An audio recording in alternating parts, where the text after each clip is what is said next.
வாழ்வில் வார்த்தை ஊழியங்கள் வழங்கும் இன்றைக்கான இறை வார்த்தை.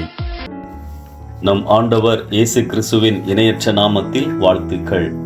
ஆண்டவர் தம்முடைய பிள்ளைகள் தரமான வாழ்க்கை வாழ வேண்டும் என்றுதான் எதிர்பார்க்கிறார். ஒரு சராசரி வாழ்க்கை வாழ நம்மை அவர் தெரிந்து கொள்ளவில்லை. ஆவிக்குரிய விசுவாச வாழ்க்கையில் நாம் ரட்சிக்கப்பட்ட நாளில் இருந்ததைப் போல நாம் இருக்க வேண்டும் என அவர் விரும்புவதில்லை.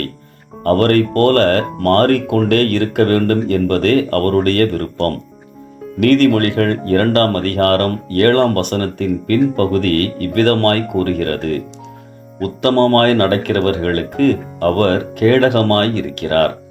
இந்நாட்களில் நேர்மையாய் இருப்பதும் உண்மை பேசுகிறதும் தொலைந்து போன நல்லொழுக்கமாய் உள்ளது. பொய் பேசுவது சர்வ சாதாரணமாகிவிட்டது.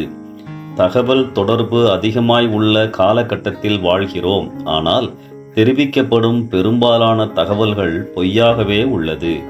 ஊழல், பொய், விபச்சாரம், இரட்டை வேடம் இன்று கிறிஸ்தவர்கள் மத்தியிலும் காணப்படுகிறது. உத்தமத்திற்கு முதலிடம் கொடுத்து தேவனுக்கும் அவரது வார்த்தைக்கும் நடுங்குகிறவர்கள் சொற்பமே.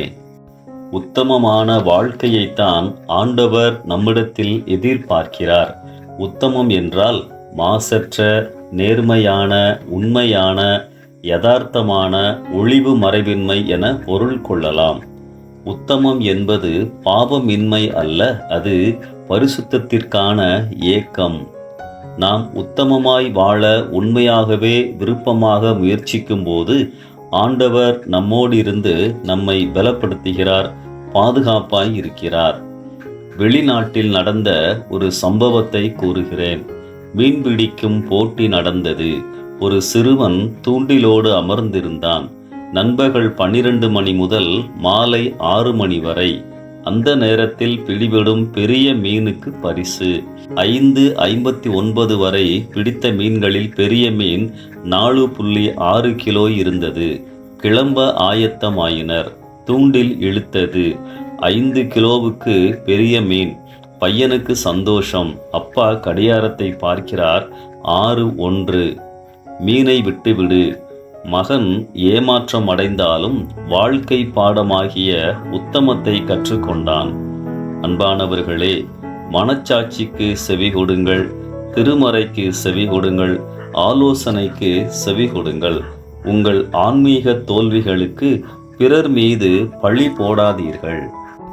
நம்முடைய பலவித ஆராதனை முறைகள், பொருத்தனைகள், காணிக்கைகள், பக்தி நடவடிக்கைகளால் நாம் பிறரால் அறியப்பட்டிருக்கலாம். ஆனால் நற்குணங்களாலும் நல்ல சுபாவங்களினாலும் நல்ல செயல்களினாலும் பிறரால் நாம் அறியப்பட்டிருக்கிறோமா?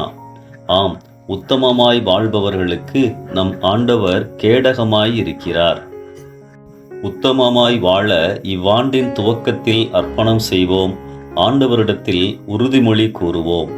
நமது பரிசுத்த வேதாகமத்தில் முதல் பக்கத்தில் உத்தமமாய் நடப்பேன் என உறுதிமொழி எழுதி கையெழுத்திடுவோம். கர்த்தர் நம்மை நடத்துவார். உங்கள் வாழ்வின் எல்லா பகுதிகளிலும் பாதுகாப்பாகவே இருப்பார். இந்த சிந்தனையோடு இந்த நாளை ஆரம்பிப்போம்.